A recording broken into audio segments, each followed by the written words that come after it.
e con il quale discuteremo assieme a un giovane storico del territorio di Verona, Giovanni Corcioni, nel quale proveremo ad indagare, con il tempo che ci è concesso, dinamiche e prospettive riguardanti una delle piaghe della nostra età, che è quella dell'astensionismo e della scarsa partecipazione democratica e di quella che sembra una deriva che va verso il plebiscitarismo, che fa rima, mi viene da dire, con autoritarismo.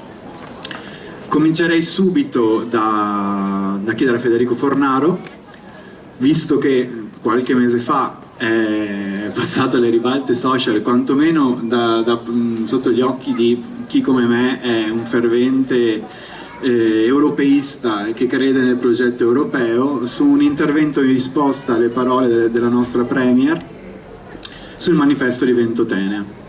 Quindi chiederei a Federico se ha piacere di farci due parole su come si è sentito quel giorno quando ha sentito quelle parole, e se possiamo partire appunto dalla nostra disamina di quelle che sono le tendenze appunto dello stato di salute della nostra democrazia proprio dal livello europeo. Prego Federico.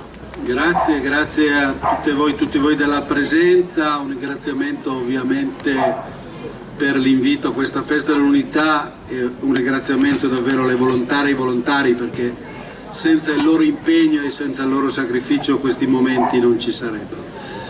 Quel giorno è stato un giorno molto particolare che non dimenticherò. Il 19 marzo stava finendo l'intervento in replica del Presidente del Consiglio, che solitamente in occasione dei Consigli europei fa un primo intervento istituzionale e un secondo invece molto da propagandista, e riflettevamo insieme ad alcuni colleghi mentre l'ascoltavamo che quel giorno in fondo era stata meno peggio di altre volte, diciamo, nella propaganda, ed invece come un coup de théâtre inizia a leggere decontestualizzate alcune pagine del manifesto di Ventotene, oltraggiando nei fatti la memoria di quegli uomini e di quelle donne che nel 1941, nell'anno più buio del Novecento, perché è l'anno in cui praticamente tutta Europa è sotto il dominio nazista o di stati alleati dei nazisti, ed era anche iniziata l'operazione Barbarossa, che come qualcuno di voi ricorderà nei primi mesi di quell'anno non aveva trovato ostacoli nella steppa russa.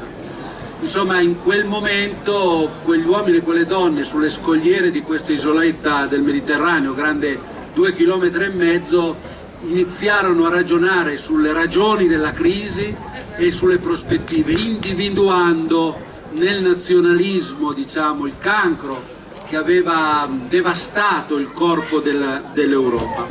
E quello che è la rabbia, diciamo, del mio intervento, non solo, anche di altri, ma di tutto il gruppo, era proprio questo fatto, no? Aver decontestualizzato, aver fatto passare quegli uomini come una sorta di piccoli sostenitori della dittatura del proletariato, non comprendendo invece la natura e il vero valore di messaggio di quel documento, che era proprio additare il nazionalismo come il peggiore dei mali e individuare nell'Europa federale la soluzione per non avere più guerre, per la pace e per una maggiore giustizia sociale.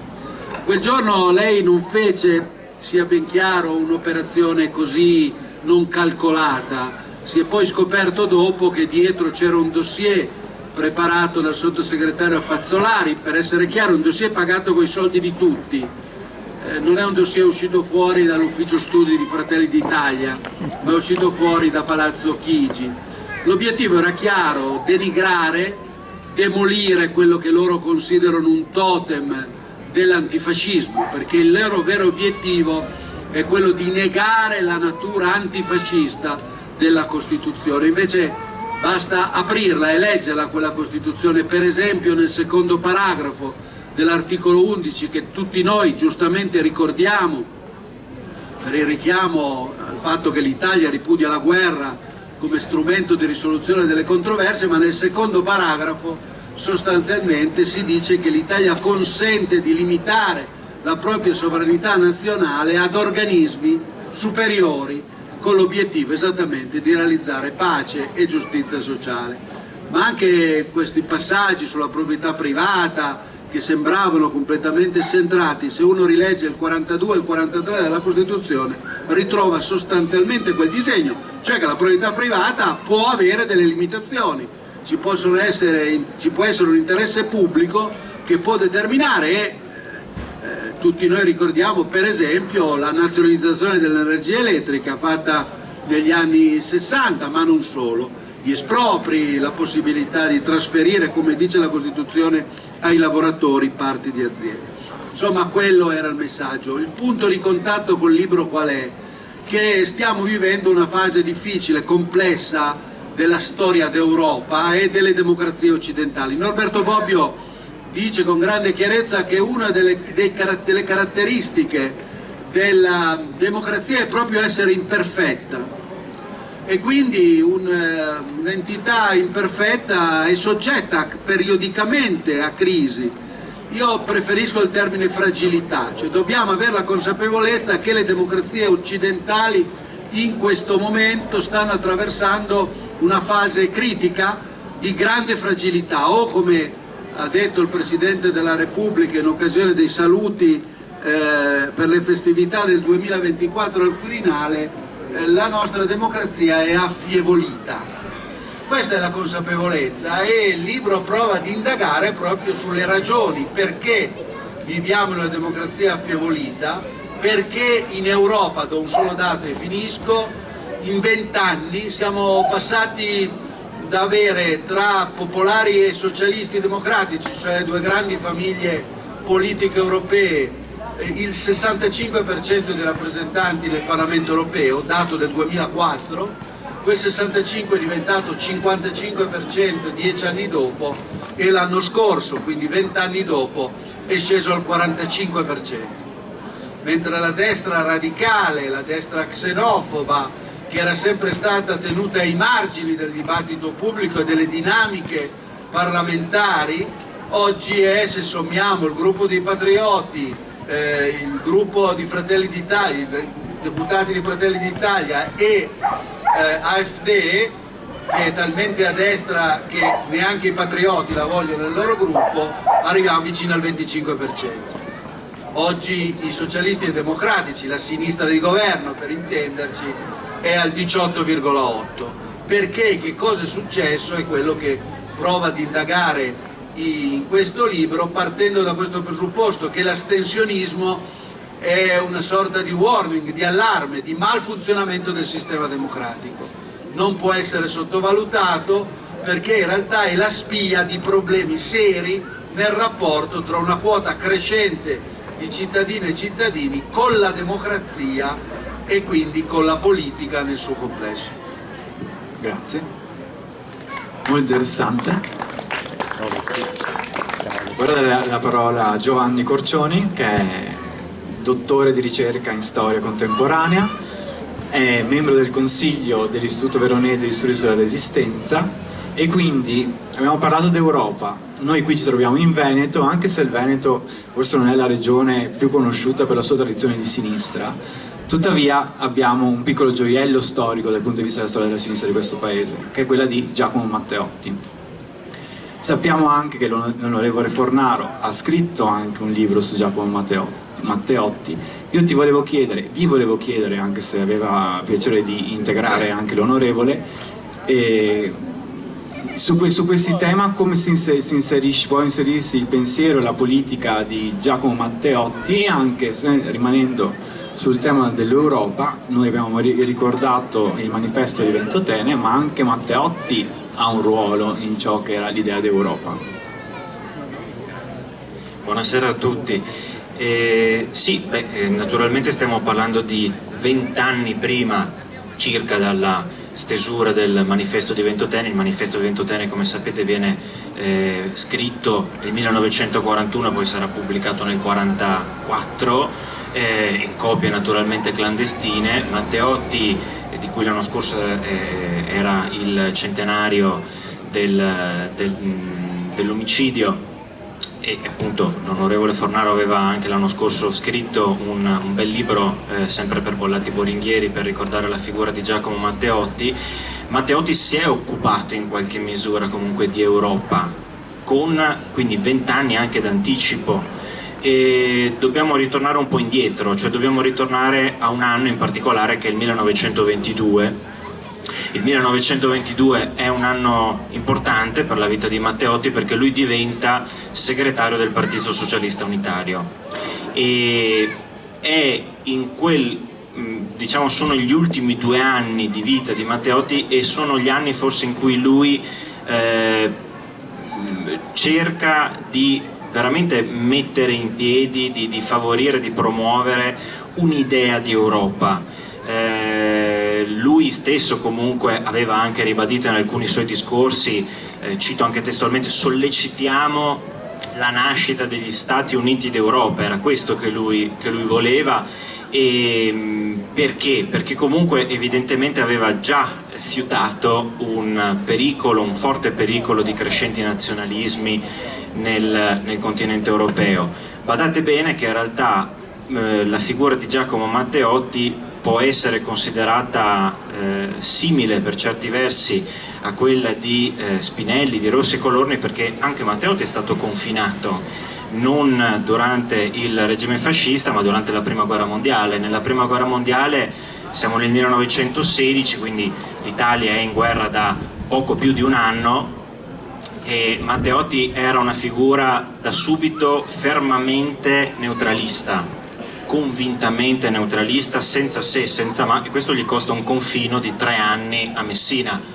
Fate voi conti, dopo il 1919 è un anno anche quello non proprio indifferente nella storia d'Italia, perché è l'anno in cui nascono i fasci italiani di combattimento. E Carlo Saletti, che è qui presente, per esempio ama molto definire Giacomo Matteotti un segnalatore di incendi, no? Come li definiva Walter Benjamin nelle sue tesi sul concetto di storia, cioè i segnalatori di incendi sono quelle persone che prima ancora di vedere l'incendio comunque si rendono conto che c'è qualche rischio, e Matteotti effettivamente aveva visto dei rischi per le democrazie, per la tenuta delle democrazie, per questi ferventi nazionalismi che continuavano a nascere. Lui spesso infatti si è recato anche nel corso della sua vita in Francia, in Inghilterra, prima come studente, poi come politico, e all'estero lui denunciava pubblicamente tutti quanti i brogli e tutte quante le violenze del fascismo, già naturalmente denunciate anche in aula parlamentare. Lui per esempio era stato anche molto contrario, e anche qui parliamo quindi di un europeismo pacifista. Dovete immaginarvi Matteotti, ma penso di poter dire lo stesso anche per Spinelli, per Rossi, per Colorni, come rivoluzionari calmi, passatemi questo paradosso che però in realtà non lo è. Cioè Matteotti aveva da subito cercato anche di criticare tutte quelle che erano state alla fine della Prima Guerra Mondiale le grandi spese dei danni di guerra che si sarebbe dovuta accollare la Germania sconfitta. Perché? Perché lo stesso Matteotti era convinto che poi queste spese avrebbero comunque anche provocato dei danni per le potenze vincitrici, che non sarebbe stato quello il modo più efficace per ripartire, per far ripartire un continente intero dopo 5 anni di guerra, dopo la Prima Guerra Mondiale. Sì, certo. Dopo la presa del potere da parte del fascismo, grazie alla monarchia, in particolare nell'ottobre del 22 al neosegretario del Partito Socialista Unitario, che nacque da una scissione il 4 ottobre, quindi pensate a poco meno, neanche un mese dalla marcia su Roma, spetta il compito di guidare comunque il partito che ha il gruppo parlamentare di opposizione più grande, sono un'ottantina su 122 del gruppo socialista originario delle elezioni del 21, e lui si pone un obiettivo, quello di contronarrare, diremmo oggi, il tentativo contronarrare il riposizionamento che il fascismo prova ad impostare, cioè il messaggio che lancia alle grandi democrazie europee è molto semplice: è vero, c'è stata la violenza, ma oggi noi siamo di fatto dentro una nazione in grado di garantire stabilità e soprattutto siamo stati un argine fondamentale alla possibile espansione del bolscevismo nel vecchio continente. Giacomo girerà quasi tutto il 1923 da clandestino, perché il regime gli negherà, sulla base di una legge ancora dell'epoca di Zanardelli, il passaporto, e girerà le principali capitali europee per raccontare la vera storia del fascismo, le violenze che lui aveva visto in prima persona, soprattutto in Polesine, che fu un laboratorio del fascismo violento.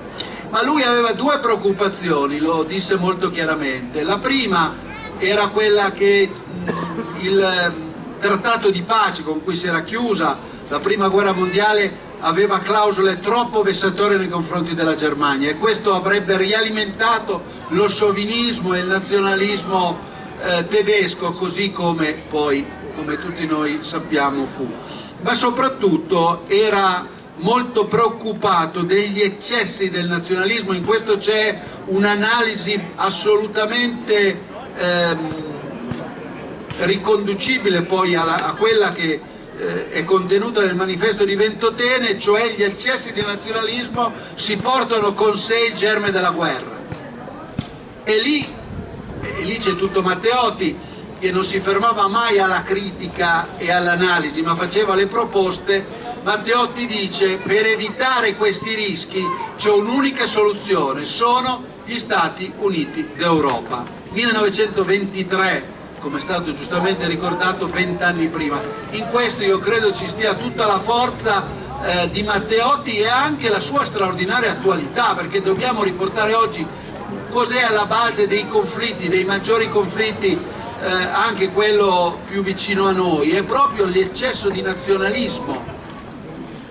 È l'idea che non bisogna costruire ponti, ma bisogna costruire muri, che la risposta alle crisi anche economiche è quella di rinchiudersi a riccio, non di ricercare, diciamo, da questo punto di vista soluzioni invece più ampie.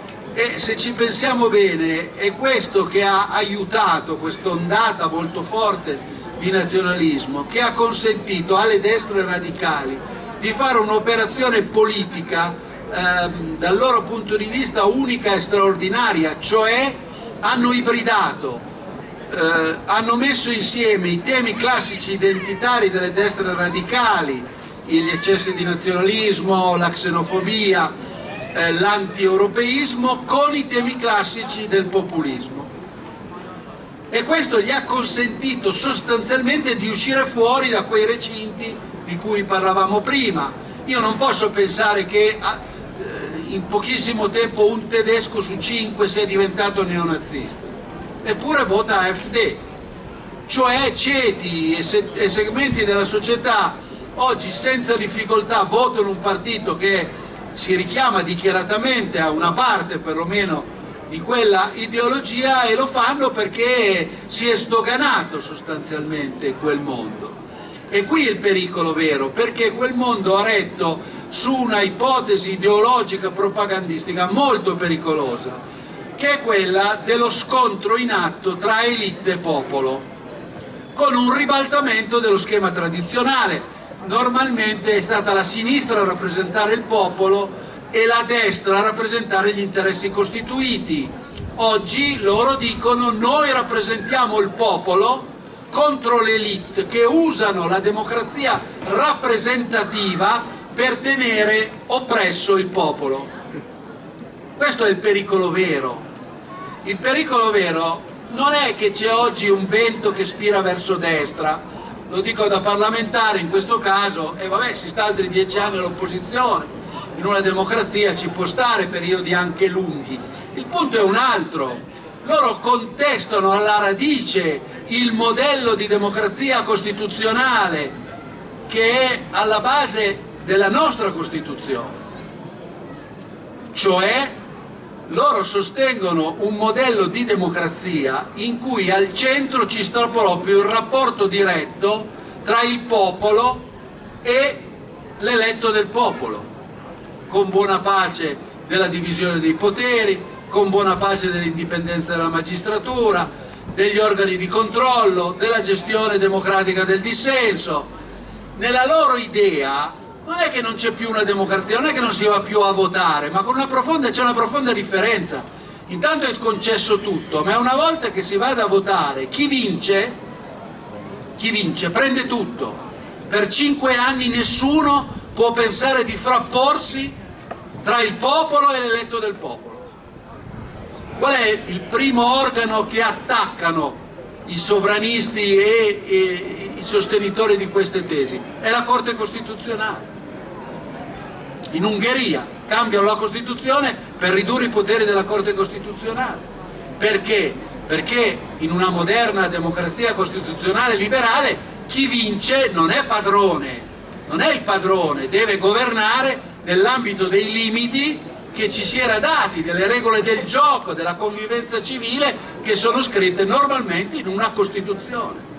Questo è il punto molto delicato, che si innesta col problema dell'astensionismo, perché ovviamente se voi avete una quota crescente della popolazione che non vede più nella democrazia, negli istituti democratici, uno strumento per migliorare le proprie condizioni di vita, che considera i politici tutti uguali, lo dico io da parlamentare, ladri, cioè l'82%, dati Censis, nel libro, se avrete la bontà di leggere, troverete molti dati, perché ho provato, diciamo, non solo ad argomentare delle tesi e delle interpretazioni, ma a supportarli con dati reali. Per l'82% degli italiani io e i miei colleghi andiamo a Roma solo per farci gli affari nostri, e ovviamente le espressioni credo che hanno raccolto erano anche molto più volgari, per renderti conto. In uno Stato come questo ovviamente sei più esposto al rischio di involuzioni autoritarie, sei più esposto all'idea che è crescente anche nell'opinione pubblica, che in fondo a Palazzo Chigi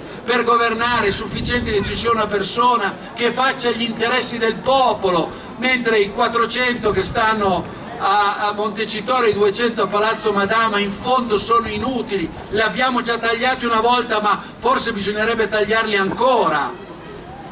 Questo è il modello che hanno dietro, che sfrutta che cosa? Lo dico in estrema sintesi perché è un po' il nucleo del libro, che inizia facendo questa metafora. Voi avete presente i tarli del legno? Sono dei piccoli insetti che hanno una peculiarità, non li vedete e non li sentite.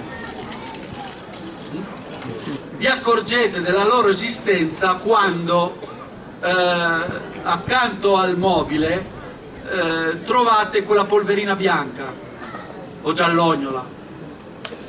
Quello è l'astensionismo, non è un tarlo. L'astensionismo è il prodotto dei tarli del legno, cioè sono operativi, stanno operando da tanto tempo, il primo tra questi da almeno 25 anni, 4 tarli che stanno indebolendo l'istituto della democrazia, il manufatto della democrazia. I 4 tarli, dirò solo i titoli, mi perdonerete per brevità e sintesi, sono un aumento insostenibile della disuguaglianza e dell'ingiustizia sociale, che fa pensare a molti che la democrazia non serva o non serva più. Secondo, una perdita di memoria storica, per cui viviamo in una sorta di eterno presente, dimenticando da dove siamo arrivati e anche lotte e sacrifici per arrivare a dove siamo, con tutti i limiti e i difetti che si possono riscontrare in un modello imperfetto, come dicevo prima e come ricordava Bobbio, che la democrazia è il terzo, è l'avvelenamento dei pozzi della conoscenza, cioè viviamo in un'epoca in cui l'opinione pubblica, lo dico un po' brutalmente, fa sempre più fatica a discernere il vero dal falso, per una presenza assolutamente straordinaria di notizie false, di campagne di disinformazione, di misinformazione.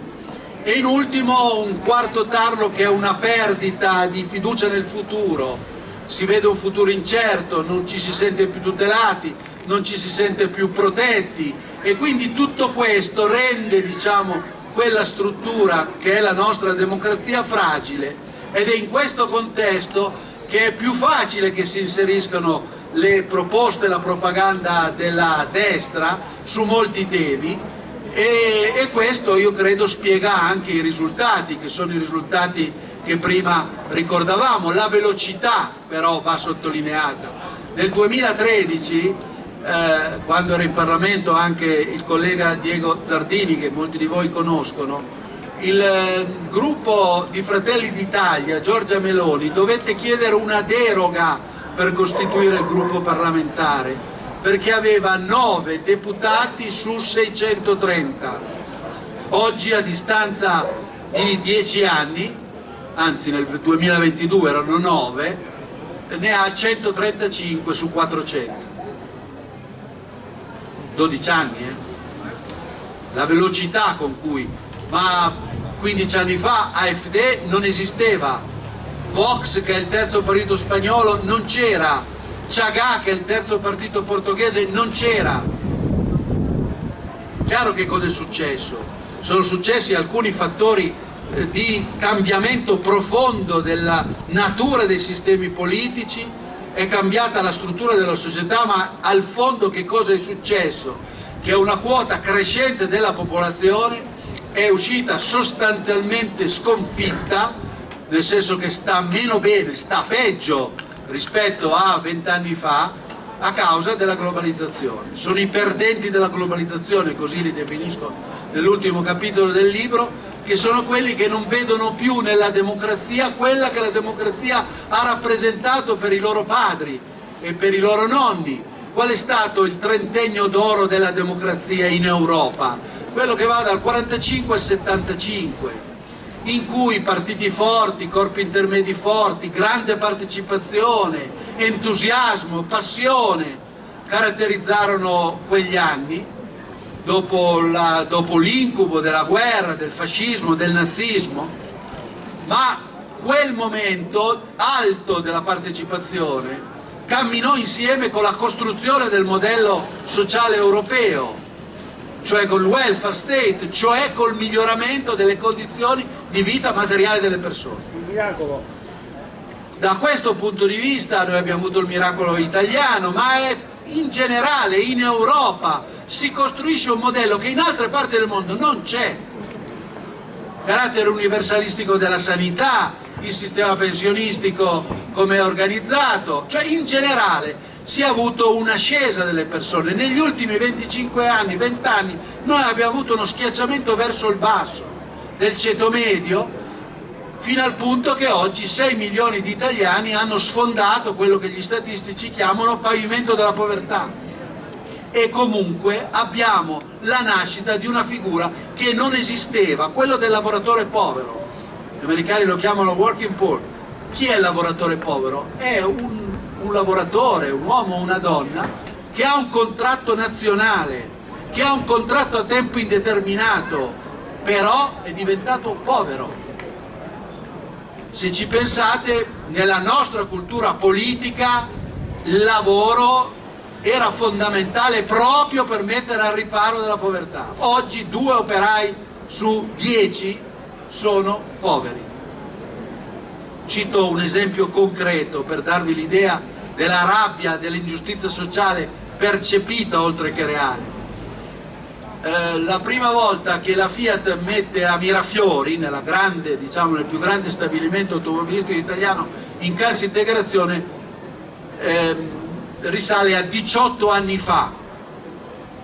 Quell'operaio va in cassa integrazione per la prima volta, la sua azienda si chiama Fiat e ha 2 figli che vanno tra le elementari e le medie. Quello stesso lavoratore 18 anni dopo è ancora in cassa integrazione. I figli vanno all'università, i costi della sua vita sono aumentati e il potere d'acquisto del suo salario si è drasticamente ridotto fino al punto di diventare povero. Ebbene, quello stesso lavoratore vede la sua azienda, che oggi si chiama Stellantis, pagare come buona uscita a un amministratore delegato che ha fatto disastri alcune decine di milioni di euro di buona uscita. Secondo voi con chi se la prende? Con la famiglia Agnelli o con la politica e il sindacato? Non vive un'ingiustizia sociale talmente forte da pensare che andare a votare non serva a nulla se la democrazia consente questi livelli di ingiustizia. Questa è una, vi ho citato questo esempio, ma potremmo parlare anche di molti altri. Questo è uno delle questioni vere su cui abbiamo anche responsabilità politiche, non è che possiamo nasconderci. Di fronte alla globalizzazione ci fu un errore fondamentale a cavallo della fine del Novecento.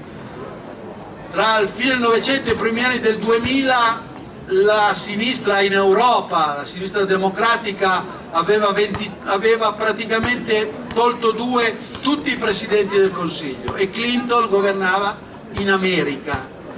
L'errore, l'illusione che si compì in quegli anni quale fu? Quella che, per usare un'immagine cara a Bersani, l'onda della globalizzazione avrebbe finito per alzare tutte le barche, quelle piccole e quelle grandi. Che bilancio possiamo fare a distanza di un quarto di secolo? Che la globalizzazione, vista a livello mondo, ha portato fuori dalla povertà 1 miliardo di persone. Ma il tutto non era a conto zero. C'era qualcuno che avrebbe finito per pagare questo spostamento gigantesco che era in atto, e alla fine è stato sostanzialmente una parte di quella che si chiamava una volta classe lavoratrice, anche un mondo di piccole e piccolissime imprese, che hanno finito per peggiorare drasticamente le loro condizioni. E questo ha permesso, per esempio, per darvi un'idea, nel 2024 in America a un signore miliardario sostenuto dall'uomo più ricco del mondo di presentarsi come il tutore, il responsabile, il paladino del popolo contro l'establishment che era rappresentato da Kamala Harris, dai democratici, dalla finanza di New York, dai capitalisti della California, con un ribaltamento completo. E questa operazione è un'operazione che ha portato i colletti blu del Michigan, quindi territori che normalmente avevano sempre votato democratico, a votare invece repubblicano e a sostenere proprio questo nella logica antiglobalizzazione. E se guardate alcune delle mosse di Trump rispetto alla reindustrializzazione di parti del sistema produttivo americano, vanno in quella direzione. Non è facile rispondere, io nel libro provo a dare alcune risposte con grande umiltà, non ho ovviamente tutte le risposte, ma al fondo vado al nucleo finale del libro. Io sono profondamente convinto che la difesa della democrazia rappresentativa, del modello di democrazia liberale come quello che abbiamo conosciuto, che stiamo vivendo dal 48, dagli attacchi dei vecchi e nuovi nemici, e la costruzione di una piattaforma politico-programmatica alternativa e competitiva alla destra siano due facce della stessa medaglia. O noi riusciamo a recuperare credibilità dopo aver ovviamente anche ascoltato, ma diventare di nuovo soggetti credibili per tutto quel mondo dei perdenti della globalizzazione, oppure è molto alto il rischio per le democrazie che si prenda la via di una deriva plebiscitaria, se non addirittura autoritaria, e soprattutto non riusciremo a costruire quell'alternativa. E quindi l'astensionismo è come quando si accende la spia rossa nel cruscotto della macchina. Ultimamente con le macchine moderne la macchina non si ferma immediatamente quando si accende la spia rossa, ma se voi non andate dal meccanico, dopo un po' quella macchina si ferma, esattamente come capita con i tarri del legno. Non li vedete, non li sentite, ma se non fate la disinfestazione, non sarà oggi, non sarà domani, magari passerà qualche anno, ma a un certo punto quel mobile cadrà, sarà talmente fragile che crollerà. Questo è il rischio che noi abbiamo, ovviamente in un contesto nazionale e internazionale molto complesso, perché siamo passati, giusto o sbagliato, da un ordine mondiale costruito su un modello multipolare verso un modello che non esito a definire di disordine mondiale, che è quello rappresentato, diciamo, dall'attuale situazione, in particolare dopo la vittoria di Trump e in qualche modo anche con la scelta dell'invasione dell'Ucraina da parte della Russia. Grazie. Rimanendo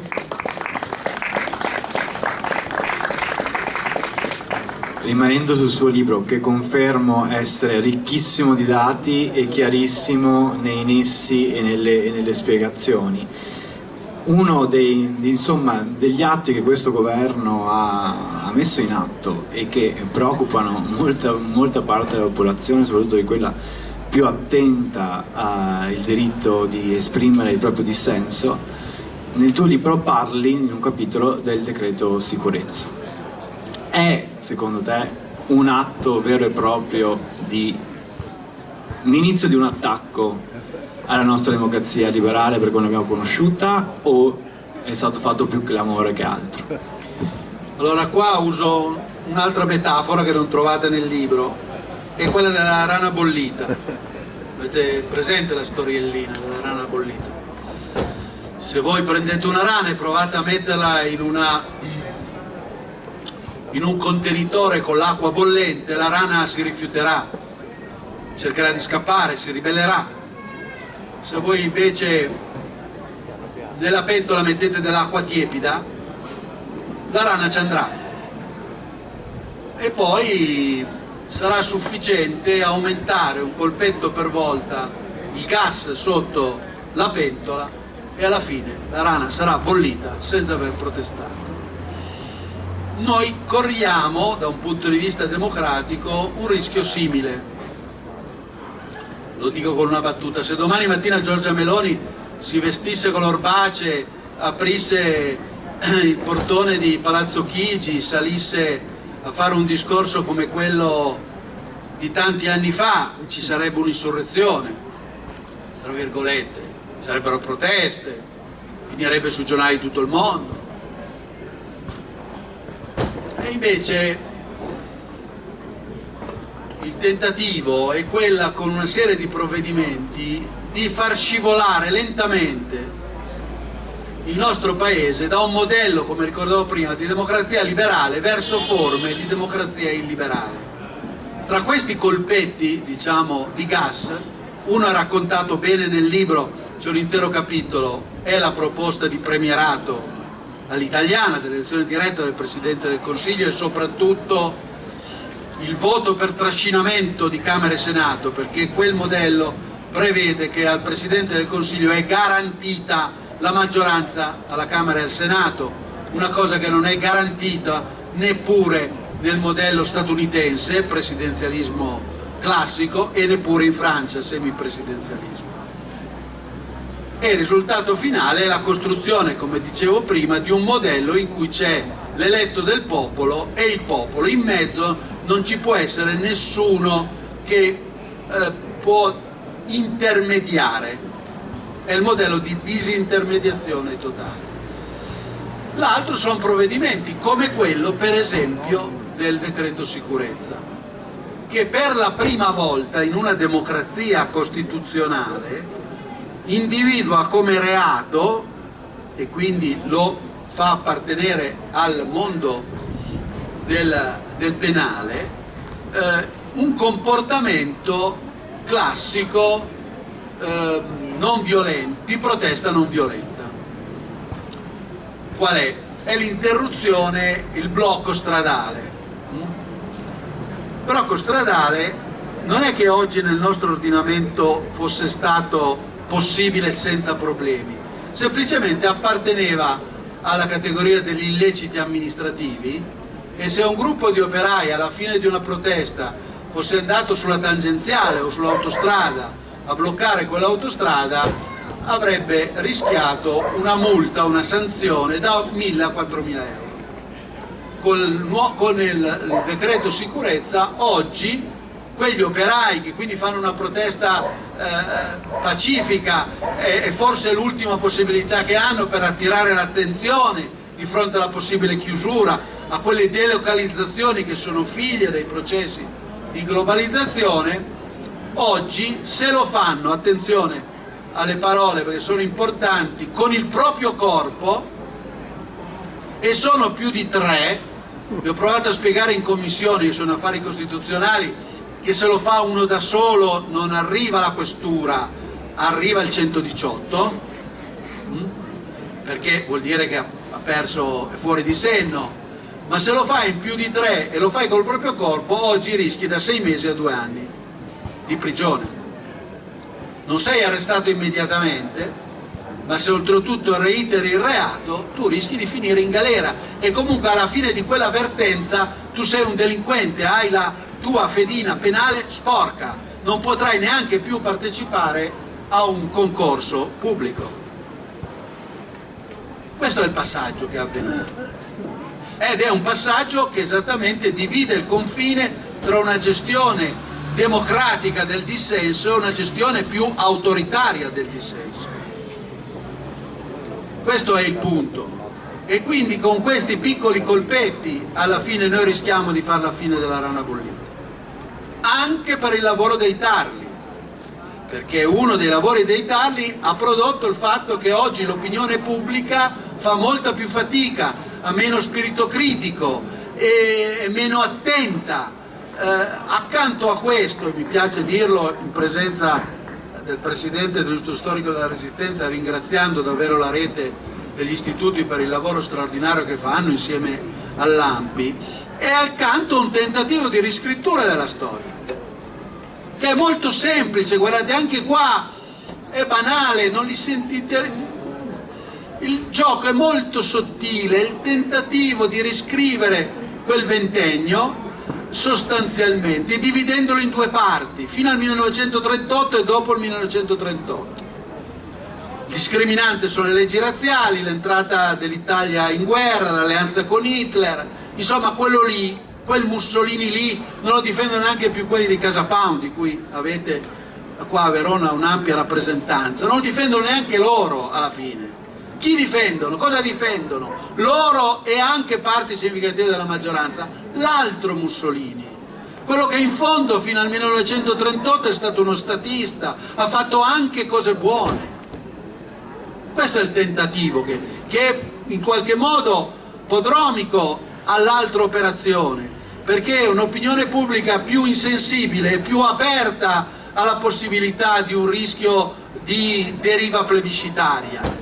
Se ci ricordiamo invece maggiormente come è nato il fascismo, ricordiamo, e lo ricorda Matteotti, la storia di Matteotti, il Polesine di Matteotti, che invece il DNA del fascismo è fin dal 1919, dalla sua fondazione, un DNA di lotta politica violenta, di sopraffazione dell'avversario fino alla morte, con un carattere antiparlamentare, intollerante, antidemocratico. Non è mai esistito un fascismo buono a cui ha fatto seguito un fascismo cattivo.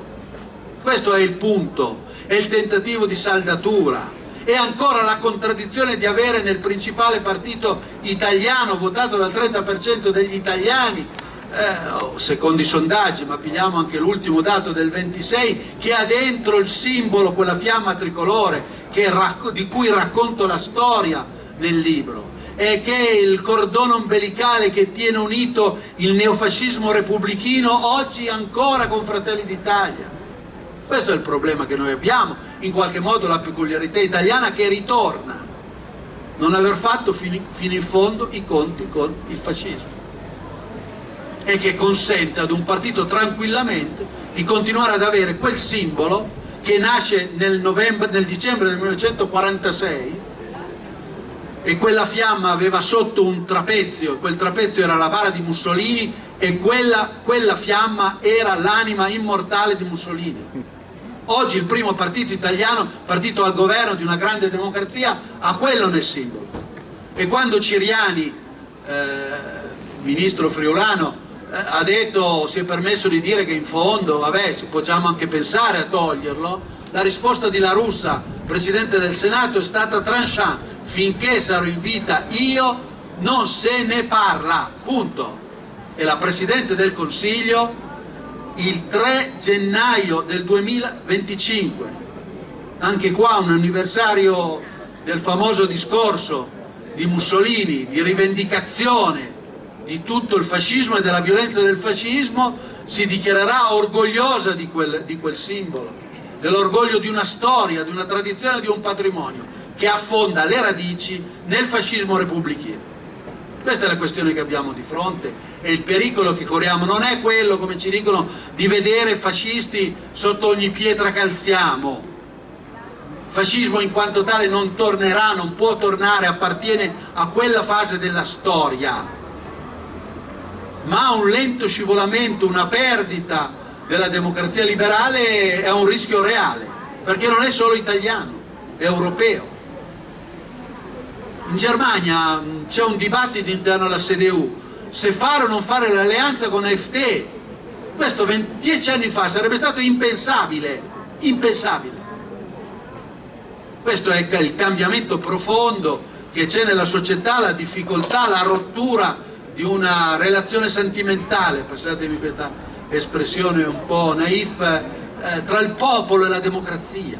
Sì, democrazia senza popolo, titolo del libro, è un ossimoro.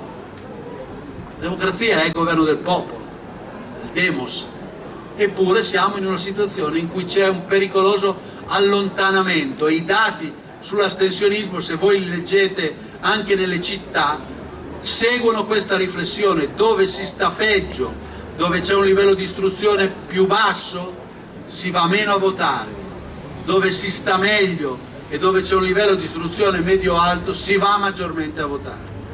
Questo dicono i dati, ne troverete molti, ma è la fotografia in Italia e in Europa, cioè il popolo inteso come quello più largo, quello che sta meno bene dell'elite, tende a distaccarsi dalla democrazia e noi abbiamo il diritto, dovere invece di lavorare a ricucire questo strappo nell'interesse della democrazia e anche nell'interesse ovviamente dell'idea e di un modello di società che rimane alternativo a quello della destra.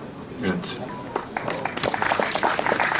Allora, tornerei a Giovanni, in quanto giovane storico che ha scelto coscientemente di approfondire quella parte della storia, il fascismo, quegli anni, e di essere attivo in un istituto che si occupa di portare avanti lo studio, l'analisi di questi fenomeni. Secondo te, dal tuo punto di vista, cosa ne pensi della prospettiva di un possibile ritorno del fascismo nel nostro paese, nel nostro continente? Allora,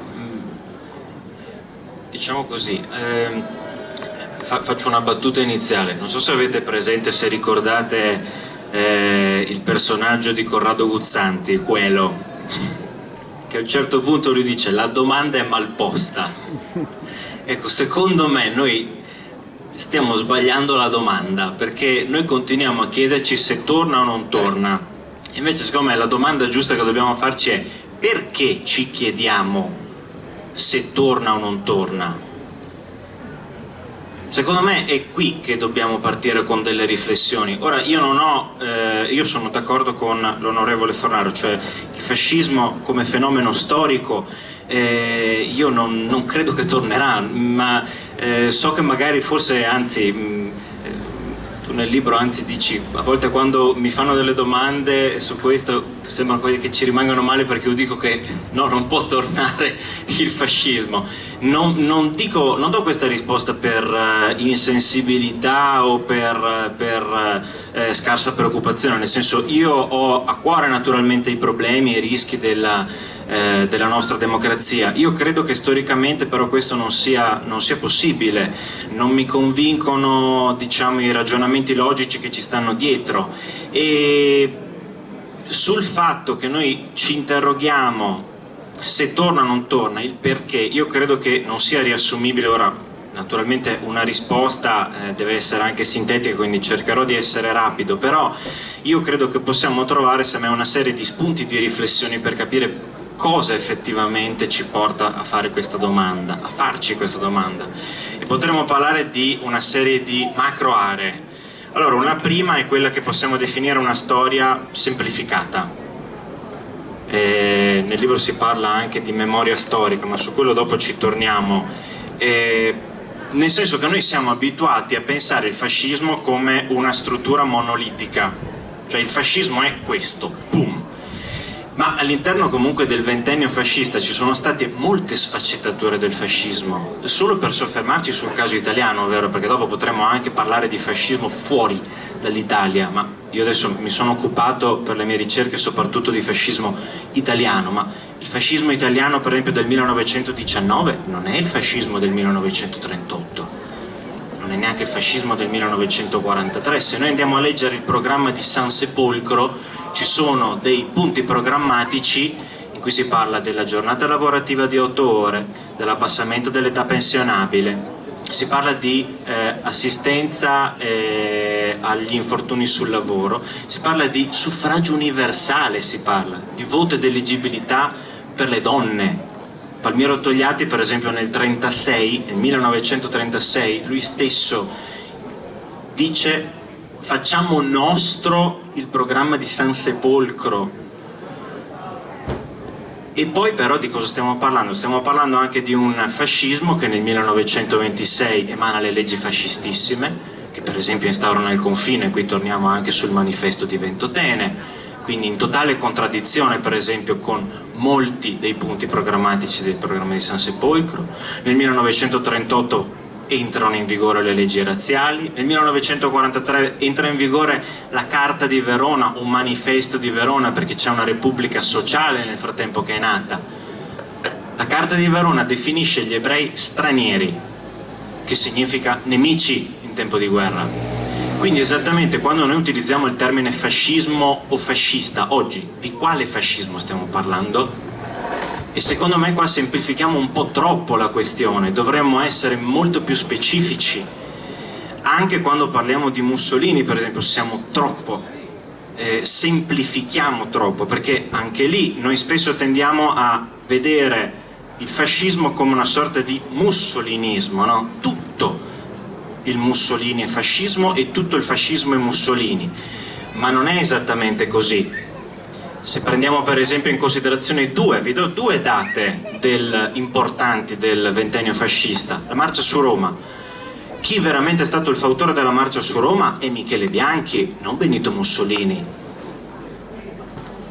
Chi veramente ha, come dire, spinto anche a ricattare il re per la formazione di un governo è sempre Michele Bianchi. Il 3 gennaio del 25, che prima l'onorevole Fornaro ricordava, il 3 gennaio del 25 è una data che noi potremmo definire, mettiamolo così, se il regime fascista avesse una carta d'identità, ecco, la data di nascita sarebbe 3 gennaio 25.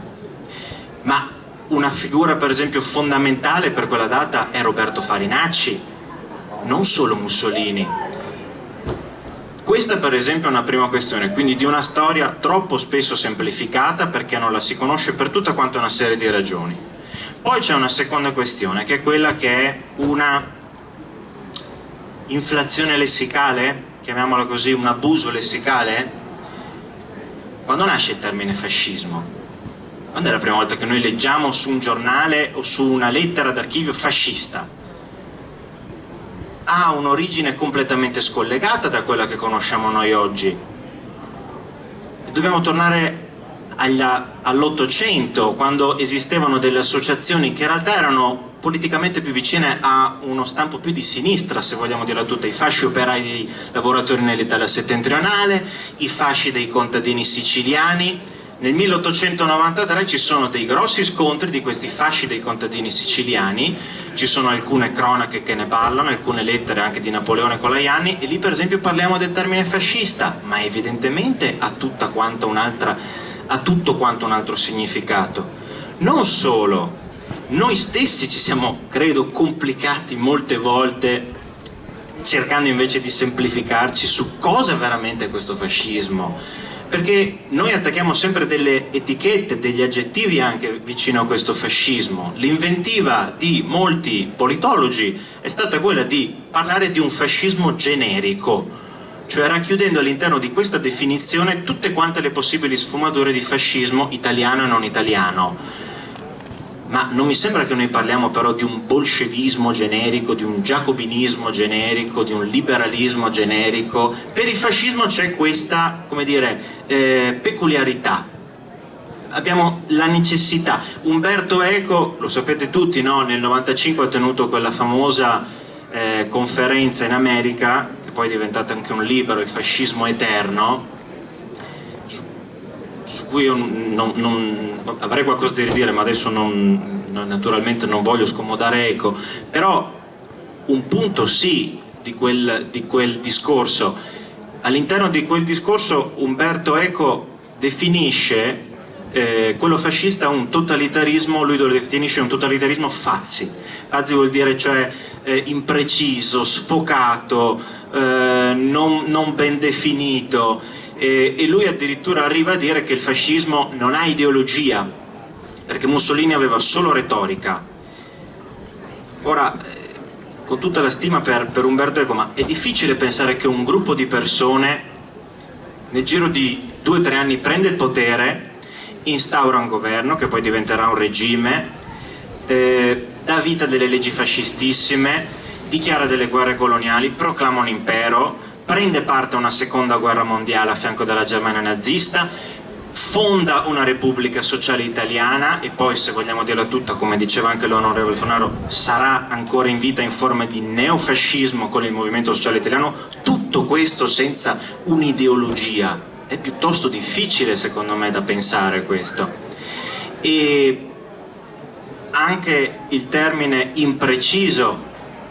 Noi quando parliamo di Repubblica Americana, non a quella di oggi, ma anche quella per esempio del 1830, noi non diciamo mai che era una repubblica imperfetta, eppure c'è lo schiavismo. Ma del resto quale sistema politico è perfetto in questo mondo di imperfetti, no? Per il fascismo c'è effettivamente questa peculiarità. Poi c'è anche un'altra questione, che è quella della memoria storica. Storia e memoria non sono la stessa cosa, su questo bisogna che siamo molto chiari. Perché la memoria è quella che ognuno di noi ha, che può essere diversa. La storia è un altro paio di maniche. E nel secondo dopoguerra, a partire dal secondo dopoguerra, una parte dell'opinione pubblica italiana, quella naturalmente più vicina agli ambienti di destra, quella che si era schierata dalla parte del fascismo, ha cominciato a dare vita a una propria memoria, che è una memoria auto-assolutoria. E questo sicuramente non ha aiutato a fare chiarezza su cosa veramente è stato il fascismo. Prima l'onorevole Fornaro parlava della fiamma tricolore. Beh, se ancora oggi molti italiani votano la fiamma tricolore è perché evidentemente per loro il fascismo non era poi così male. E dobbiamo anche chiederci queste cose, perché probabilmente le loro fonti, diciamo, di studio provengono proprio da queste memorie autoassolutorie. La destra molto spesso, a partire dal secondo dopoguerra, ha cominciato a fare una propria narrazione del fascismo, spesso anche in prima persona, perché le persone che parlavano erano magari testimoni diretti di questo fascismo che avevano conosciuto e per il quale si erano schierati. C'è evidentemente un rapporto problematico però con la destra, la memorialistica di destra e la storiografia italiana, perché a partire dal secondo dopoguerra c'è una vera e propria guerra anche della memoria, e questo va detto assolutamente. E che cosa si dice in questa memorialistica? Quello che veniva detto prima, cioè che Mussolini, per esempio, tutto sommato non era mica un cattivone, non era neanche un fanatico, era tutto il contrario di Hitler, cioè le leggi razziali lui le ha fatte perché doveva stare dietro alle ambizioni di Hitler, del Führer, ma lui non era fanatico, anzi, una cosa molto interessante, questa va detta, è che il Mussolini, se il tempo ci assiste, il Mussolini del ventennio, o meglio, il Mussolini sta piovendo? Riusciamo? Il Mussolini raccontato nel ventennio non è lo stesso Mussolini raccontato nel secondo dopoguerra, perché il Mussolini raccontato nel ventennio è perfetto, non ha una piega, una sbavatura. Il Mussolini raccontato nel secondo dopoguerra, volutamente, ne viene depotenziata la carica politica. ne viene depotenziata la carica politica per umanizzarlo ancora di più invece, e dire che tutto sommato sì, il fascismo che è stato violento, ma è stato violento perché? Perché vabbè, dovevano fare delle azioni contro il parlamentarismo che ormai era perso, le leggi razziali non si volevano. Ecco, tutti questi, ripeto, sono secondo me fattori che non hanno assolutamente ancora oggi chiarito e fatto chiarezza per capire cosa è stato il fascismo. Grazie, scusate, direi che concludiamo adesso perché il tempo non ci sta essendo d'amico. Io ricordo Bollati Boringhieri, Una democrazia senza popolo, astensionismo e deriva plebiscitaria in Italia contemporanea. Ringrazio Giovanni, ringrazio l'onorevole Fornaro e andate a ripararvi sotto qualcosa. Grazie.